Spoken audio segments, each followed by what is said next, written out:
என்னால எதை செய்ய முடியுதோ அதை செஞ்சுக்கிட்டு தான் வரேன்.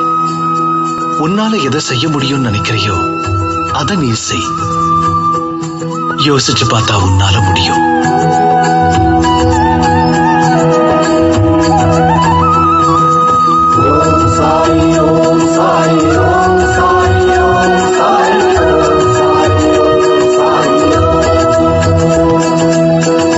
பிரதிபலனை எதிர்பார்க்காம செய்யற கடமை கடவுளை நெருங்கிறதுக்கான ஒரு வழி.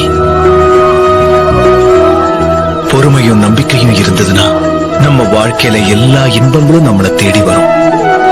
சிரமத்தை பார்த்து பயந்து ஓடாத, அந்த இறைவன் மேல பாரத்தை போடு.